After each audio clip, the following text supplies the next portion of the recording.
Hey, I'm William. Today I'm going to show you how to replace the drive hub on a Maytag washer. The drive hub connects the washer's basket to the drive system so that the basket can spin during the wash cycle. You might need to change out this part if it failed testing or has been damaged. Before we get started, take a second to like this video and subscribe to our channel so you can see more repair guides like this one.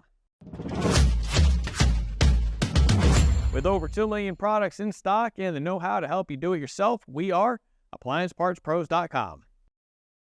Today we're going to need a 1/4 inch nut driver, a 7/16 inch socket, a Phillips screwdriver, and a Flathead screwdriver. And please remember that safety comes first. Always disconnect your washer by unplugging it or switching the breaker off before working on it. Let's dive in. Don't forget to turn off your water supply and unscrew your hoses from the washer. You might need a towel handy to clean up any unwanted water. We're going to start off by using our 1/4 inch nut driver to remove the harness cover and the 2 hinge screws that hold the top panel to the frame. We can pull the top panel toward the front, lift it, and then push it back when it's lifted. Now we can lean the top panel back against the wall. In this case, I'm using a strap to hold the top panel since the washer isn't against the wall.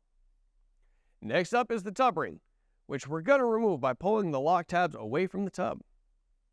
Once it's loose, we can set it to the side. Now you're going to take your flathead screwdriver and lift the center cap off of the agitator. Then use the 7/16 inch socket to take out the agitator bolt.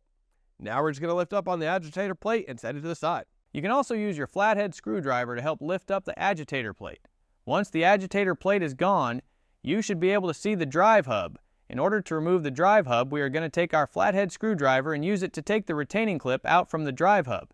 Next, go ahead and remove the 6 Phillips head screws that are securing the drive hub in place. If the drive hub is a challenge to get out, take your flathead screwdriver to alleviate areas that are stuck. Once that is done, go ahead and lift the drive hub out. Once the drive hub is out, it is now time to reinstall the new drive hub into the spin basket. We can secure it with the 6 Phillips head screws. Now install the retaining clip. You can put the washer back together by setting the agitator plate back in and securing it with a 7/16 inch bolt. Then we can put the cap back in place. Once the agitator plate is back in, we can install the tub ring. We need to line up the dispenser cup on the tub ring and the top panel. Now that we have it lined up, let's go ahead and press down firmly onto the tub ring. We should hear the locking tabs snap back into place. After that, we can go ahead and set the top panel down by pulling it forward to let it drop, and then pushing it back to lock it in place. Now you want to put the singular screw back for the wire harness cover, then the 2 hinge clip screws. Don't forget to plug your washer back in, connect the water hoses, and turn your water supply back on. You did it! Awesome work, and thanks for spending your time with us today. Remember to drop a comment below to share how your repair turned out. And if you're still in need of a drive hub, jot down your model number and swing by AppliancePartsPros.com to place your orders. Your parts should be there in just a few days.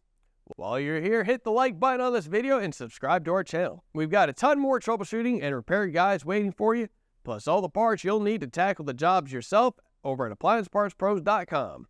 We're grateful for your support and look forward to seeing you in the next video.